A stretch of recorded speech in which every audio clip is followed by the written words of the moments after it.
en caso de que necesiten verla, están todas las ayudantías grabadas en el aula. Ya deberían a usted aparecerle a lo menos, a lo menos un link en la página donde está el video, ¿ya?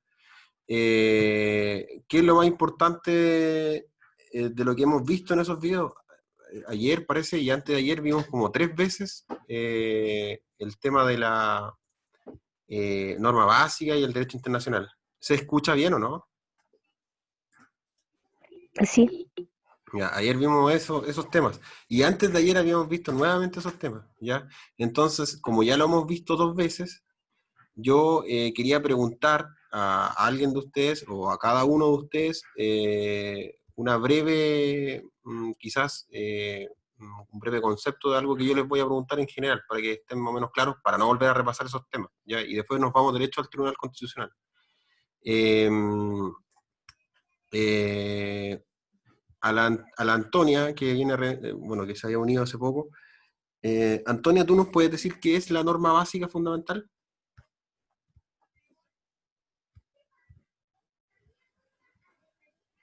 Si es que puedes hablar, ¿no?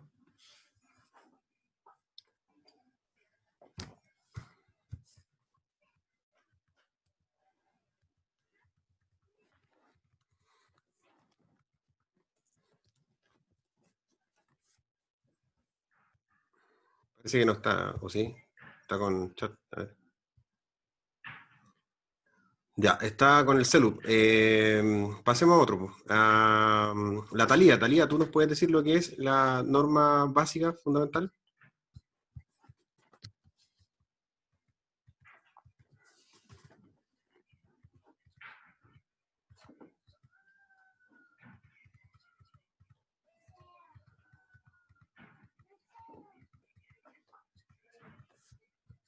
¿Aló? Sí, te escuchamos. Ya. Habíamos que la norma básica fundamental Talía, es, si es posible, nos explicáis todo esa, abarcáis incluso el derecho internacional, expláyate nomás. La idea es que te escuchemos y ahí vamos viendo.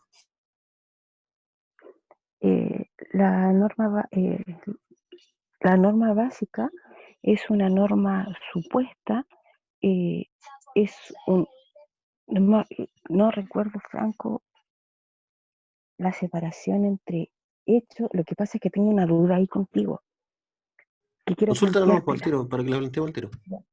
Lo que pasa es que acá leyendo, yo estaba leyendo a Kelsen, o sea, Esquela, perdón, y Esquela dice que la norma básica en ningún momento va a ser un hecho, sino que va a referirse a una norma, pero que esta norma tampoco nunca va a ser positiva, sino que va a ser supuesta. Entonces ahí tengo esa duda. ¿La norma básica es un hecho o es una norma supuesta, basada en, ¿cómo se llama? Fundada en un hecho? Exacto, así tal como lo leíste, tal como lo dijiste, tal como lo dijiste. Y Ya, esos hechos ok. ya lo habíamos visto a Y propósito esa, de los hechos que todos conocen. ya, y ese es el fundamento de nuestro ordenamiento jurídico. Es esa, no, esa norma básica. Ya, bacán. Sigue nomás, po. ¿Qué más podemos decir con respecto a cómo va a actuar como fuente, digamos, o como norma fundante? Explícanos un poquito del tema de que si buscamos más allá de la norma básica, ¿qué encontraríamos? ¿Encontraríamos otro fundamento de validez del derecho? Sí, que esto vendría siendo el derecho internacional, pero existen distintas visiones hacia qué supremacía de ambos derechos es la que rige.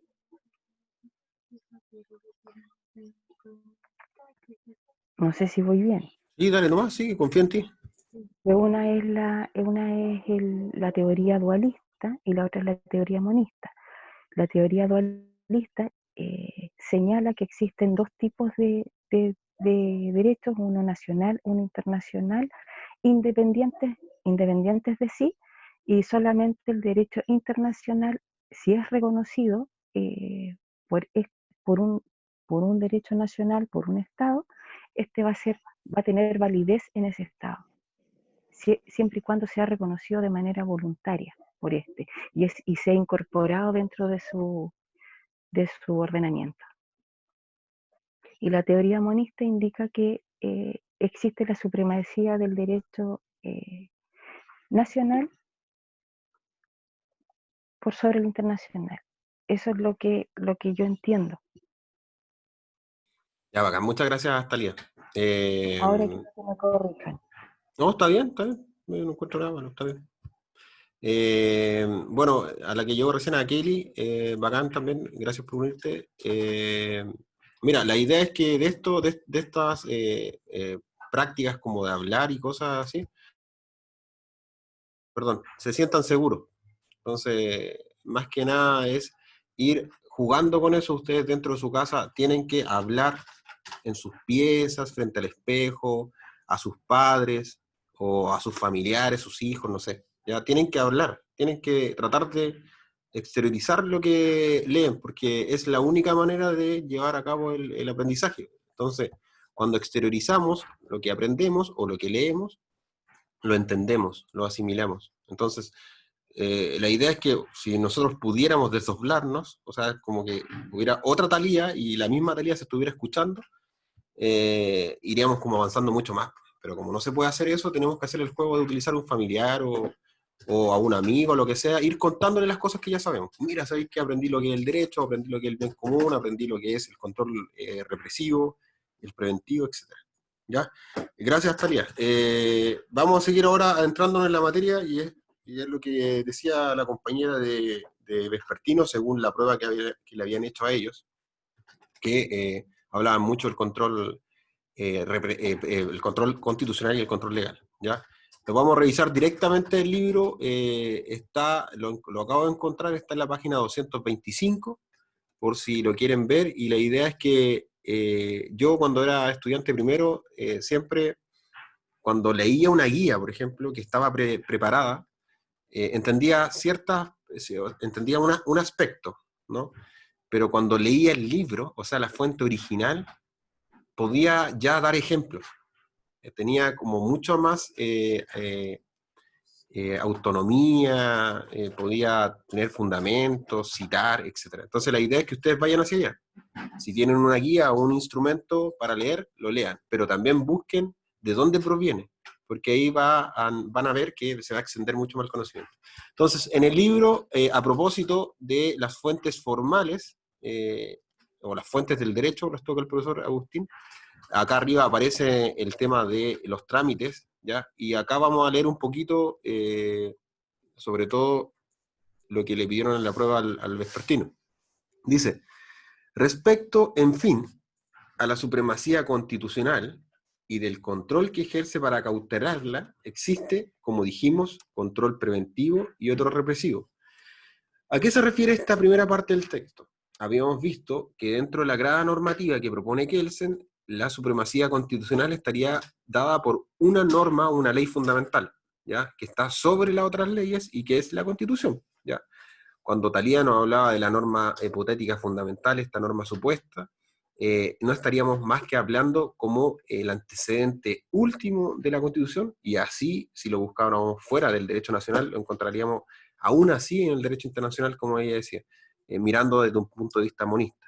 Y desde un punto de vista dualista, básicamente la encontraríamos como una norma supuesta, ¿ya?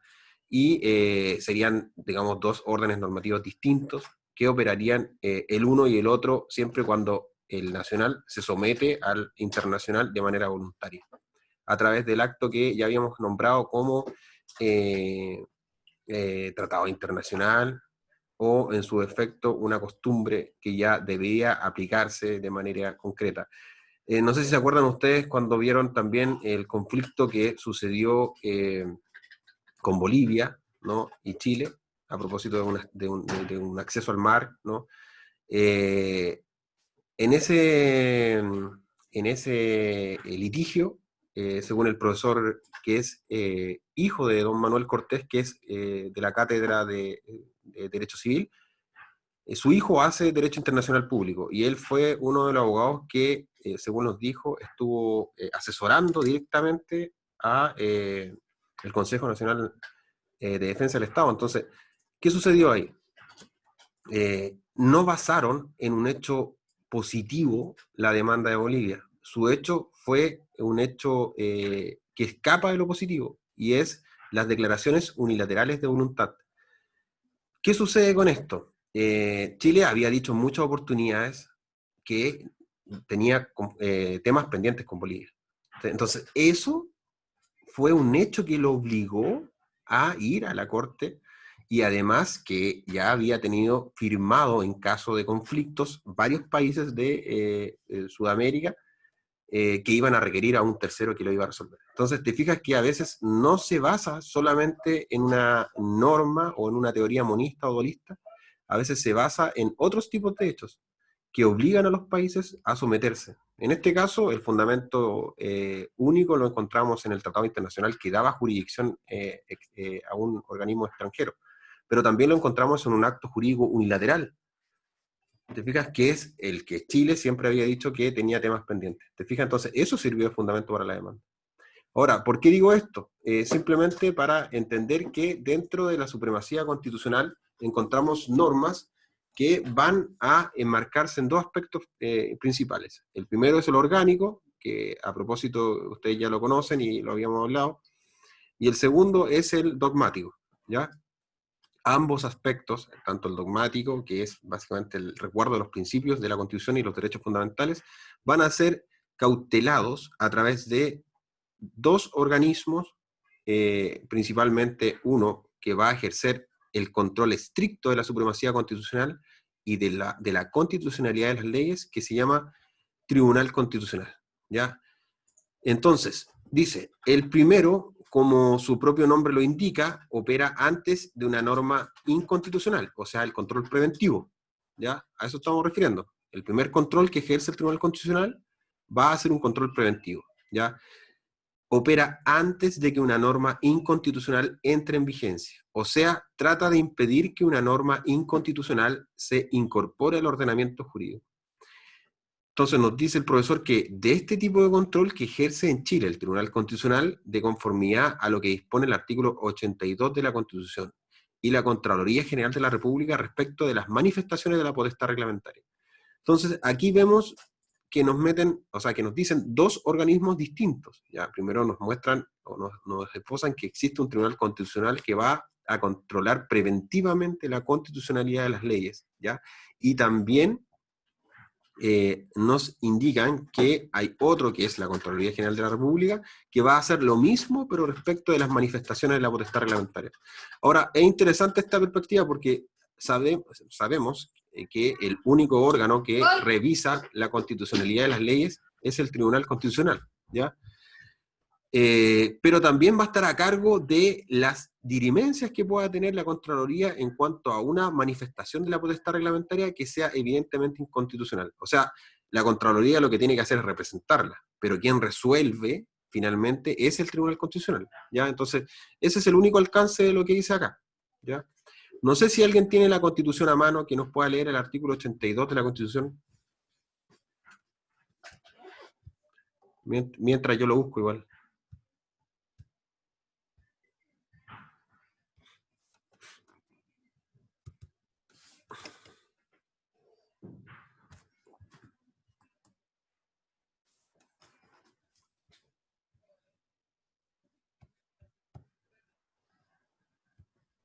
¿Cuál artículo?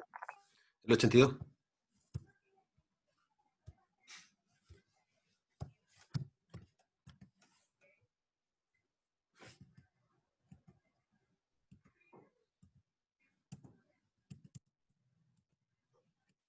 Artículo 82.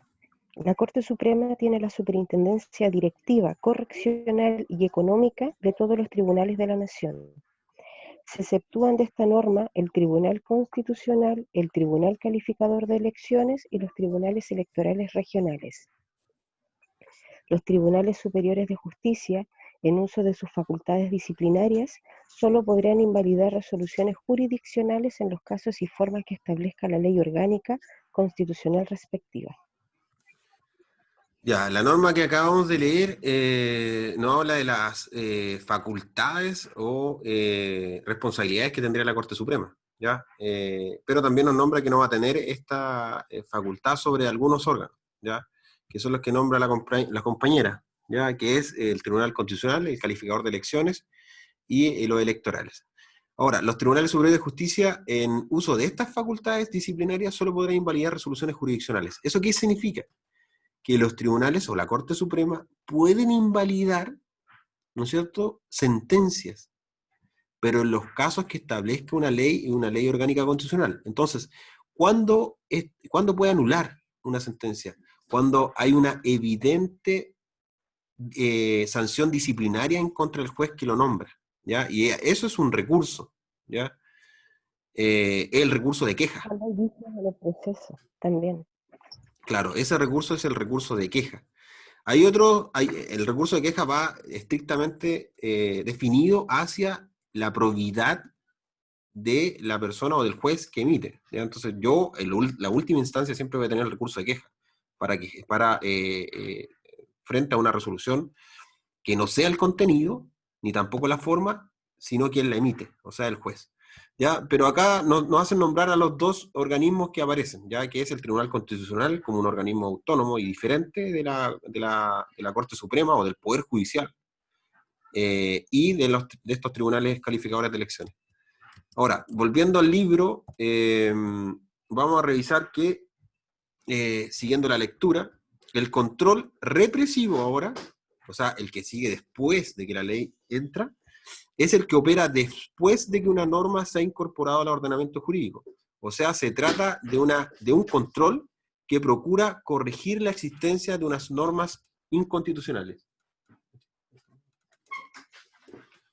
Entonces, de este segundo tipo de control, que se ejerce a través del recurso de inaplicabilidad, de amparo y de protección.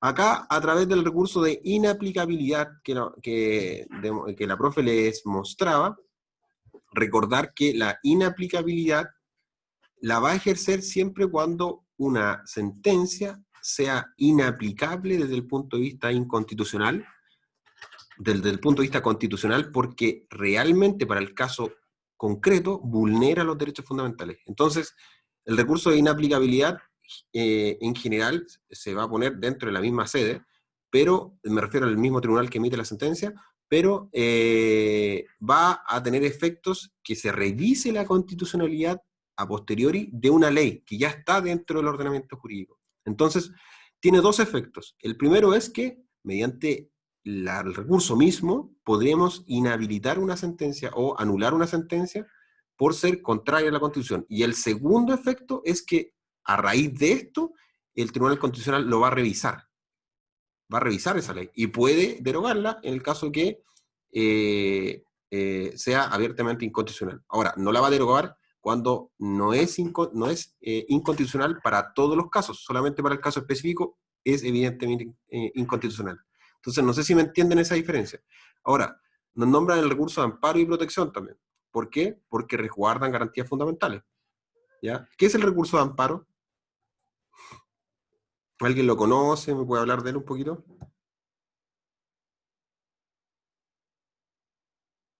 ¿Ese es cuando detienen a una persona de manera ilegal?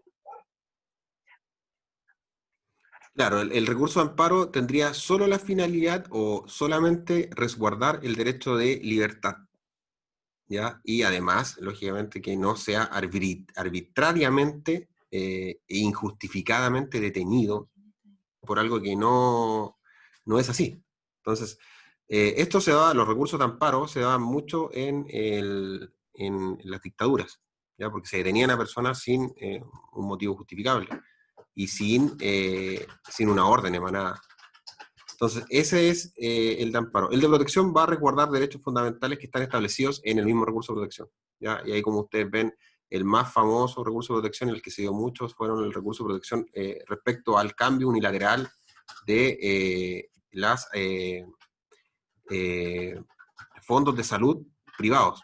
No sé si me corrigen el nombre de ¿cómo se llaman los fondos de salud privados? No FONASA, sino que los contrarios, los que son privados. ¿Las ISAPRES? ISAPRES, exacto.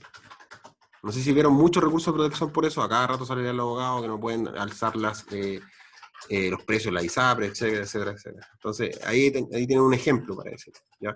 Ahora, en cuanto al control preventivo, volviendo al control al primero, que ejerce el Tribunal Constitucional, este órgano cuenta entre sus atribuciones la de ejercer el control de constitucionalidad de las leyes orgánicas constitucionales y de las leyes interpretativas de la Constitución. Control que debe ejercer antes de la promulgación de esas leyes y la de resolver las cuestiones sobre constitucionalidad que, vamos a ir a la siguiente página, que se susciten durante la tramitación de proyectos de ley, de reforma de la Constitución y de los tratados internacionales sometidos a la aprobación del Congreso. Entonces, ahí vemos vemos las dos grandes fuertes que tiene el Tribunal Constitucional, que va a ser antes de su promulgación y durante la tramitación, ¿ya? No solamente de las leyes, sino que también de los tratados internacionales. Ahora, ¿cuáles son obligatorios? Son los que acabamos de mencionar: las reformas de leyes orgánicas constitucionales, las interpretativas de la Constitución y de los tratados internacionales que versan sobre derechos humanos. Ahora, además el mencionado tribunal está llamado a resolver las cuestiones que se susciten sobre la constitucionalidad de un decreto de fuerza ley. ¿Qué es un decreto de fuerza ley?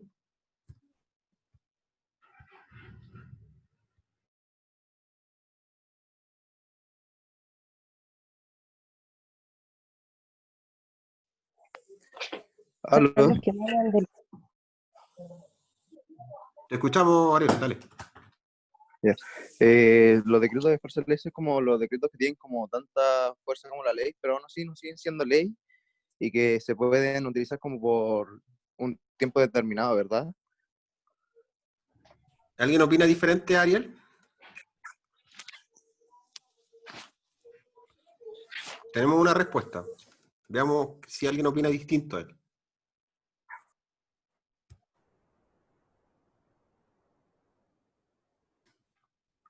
Puede hablar nomás el que opine distinto. La idea es que vamos ahí a ver si es eso o no es eso.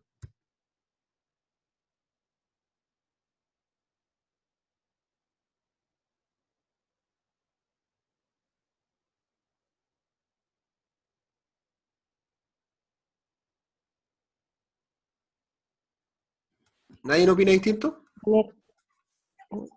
Dime. O sea, no sé si opinar distinto, emana primero del Poder Ejecutivo, del Presidente de la República, tiene un rango inferior al de una ley, es un acto administrativo solamente.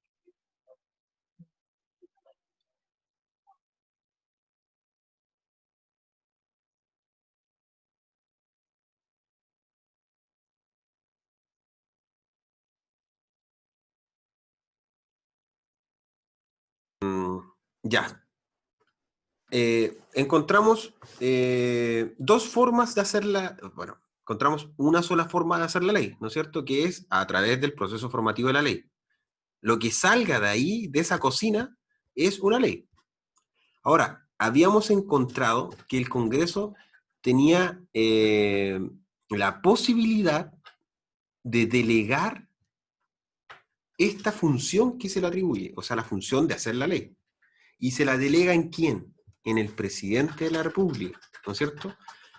A eso se le llama, a través de un decreto, que es el decreto delegatorio, ¿ya? Y a través de eso le va a otorgar al presidente de la República un periodo de un año para legislar sobre materias de ley, que es el artículo 63 de la Constitución, que solo esas materias podían ser establecidas por una ley, pero a través de esta delegación de funciones que hace el Congreso, dejaría al presidente normar esas materias, ¿ya?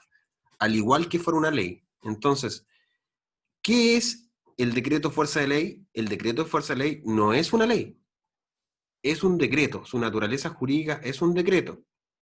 No es emanado de la potestad reglamentaria, ni tampoco es algo administrativo. Es una delegación expresa que efectúa el Congreso, ¿ya? Para que el presidente regule materias que son de ley, ¿ya? Solamente por un plazo de un año. Entonces, los DFL pasarían a formar parte de lo que la doctrina llama legislación irregular.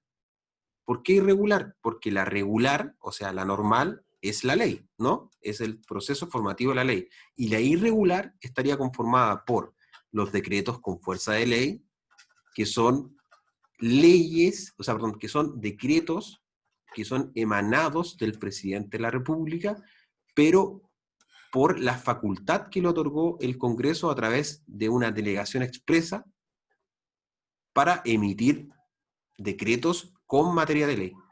¿Ya? Entonces, ahora, dentro de la grada normativa claramente aparecen por debajo, son infralegales, pero su categoría es igual a la ley, ¿ya? Solamente que su naturaleza es un decreto. Esa es la diferencia. Ahora, dentro de la legislación irregular que nombrábamos, existen los decretos leyes. ¿Qué son los decretos leyes? Porque acabamos de ver los decretos con fuerza de ley. ¿Qué son los decretos leyes? ¿Quién me puede contestar? Lo mismo. Vamos jugando. ¿Qué son los decretos leyes ahora? Cualquiera. Normas jurídicas. ¿Quién dijo eso? Disculpa.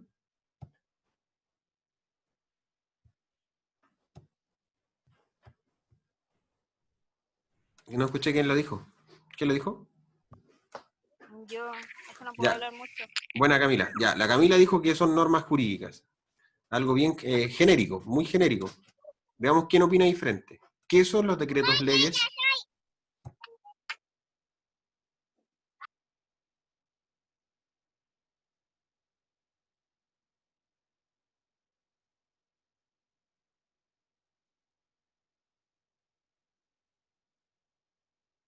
Hablen nomás, da lo mismo. ¿Qué son los decretos leyes? Opinen, por el chat o por donde sea. El Ariel que acaba de hablar, que hable también, dale.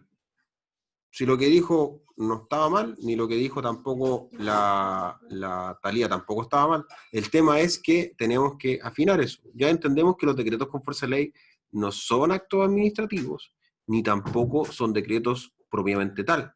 Tienen una categoría de ley. ¿Por qué? Por una delegación expresa que hace el Congreso al presidente para que trate materias que son estrictamente de ley. ¿Se acuerdan del principio de exclusividad y de exclusión?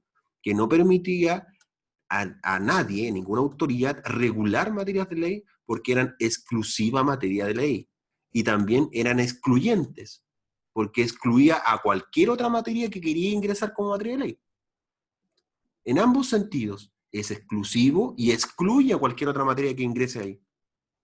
Por eso el presidente puede normar o puede dictar decretos supremos en las materias que no son de ley y en aquellas materias en que tiene iniciativa directa, como los presupuestos, ¿no es cierto? Como en materia de administración y gobierno. Pero en general, en resumen, recordar, la ley es la única forma, expresión por la cual el Congreso aprueba proyectos, ¿no es cierto?, que vienen de dos formas, mociones, ¿no es cierto?, y mensajes. Los mensajes son del presidente, las mociones son del Congreso mismo o de una parte del Congreso, una parte de diputados. En resumen, los decretos con fuerza de ley ya saben lo que son, ya no pueden confundirse. Ahora, ¿cuál es la diferencia entre los decretos leyes? Los decretos leyes forman parte también de una legislación anormal o irregular, porque dijimos que la legislación regular solo es el proceso formativo de la ley. Entonces, los decretos leyes, si forman parte de algo anormal, se dan en una situación de anormalidad o anormalidad jurídica o un quiebre institucional, cuando ya no está operando el Congreso. ¿Por qué no opera el Congreso? Porque a un dictador, un autoritario, o en su defecto, al contrario sensu, que sería un gobierno totalitario, ha generado un veto total de ese órgano legislativo y se ha atribuido sus facultades, o sea, la función legislativa, para sí, como poder ejecutivo, reuniendo ambas funciones. Entonces, los decretos leyes son leyes que se emiten o que son emanados, su naturaleza jurídica vuelve a ser decretos porque son emanados del presidente de la República o de un dictador quien asuma el poder ejecutivo en periodos de anormabilidad o quiebre institucional. Y su naturaleza jurídica son decretos, pero son de igualdad ante la ley. El tema es principalmente que no serían fruto del principio democrático, sino que serían fruto de una anormabilidad jurídica. Dale, Daniel, ¿qué querés preguntar tú?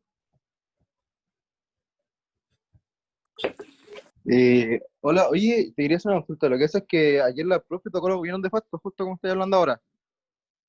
Y, por ejemplo, yo sé que los dictadores decretan los famosos leyes de facto, ¿verdad? ¿Aló? Decretos leyes, los que estamos hablando específicamente. Sí. Así se llaman. Así, Ya no podemos, recuerden que ustedes son estudiantes de Derecho, ya no pueden hablar con otro idioma que el que tiene las leyes. ya. Los que provienen del gobierno de facto se llaman decretos leyes. El decreto que proviene del presidente de la República es decreto supremo, ¿no es cierto? El decreto supremo es el que proviene del presidente de la República. Entonces, si yo digo, ¿qué es un decreto supremo? Aquel que emite el presidente de la República. ¿Qué es un decreto ley? Aquel que se emite en un gobierno de anormabilidad constitucional, hay un quiebre, un gobierno de facto, como dices tú, y que el ejecutivo o quien esté a cargo se atribuye las facultades del Congreso, porque lo cierra, inmediatamente lo cierra. No sé si ustedes, bueno, vieron la serie de los 80. En la serie de los 80, el gobierno de facto, cuando asume, digamos, la junta militar, inmediatamente cierra el Congreso. Lo cierra. Y al hacer eso, se atribuye todas las facultades de emitir nuevas leyes, porque considera que la Constitución que regía ya no los va a regir. Por ende, él tiene que emitir toda una nueva legislación. Son evidentemente antidemocráticos, contra cualquier principio de humanidad, de dignidad del hombre, y además son abiertamente inconstitucionales. Ahora, la pregunta que cabe acá es, ¿actualmente existen decretos leyes en la legislación? ¿Qué opinan ustedes?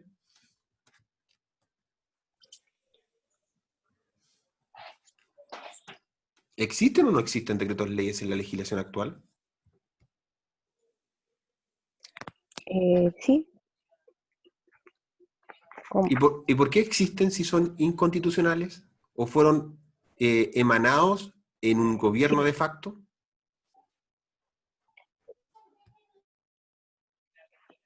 Se ve en la, ay, ¿cómo se llama? porque todos los Eh, gobiernos siguientes le dieron la validez a esos decretos con Chicos, decretos leyes. se va a acabar en un minuto. Yo voy a volver sobre la misma, ¿vale?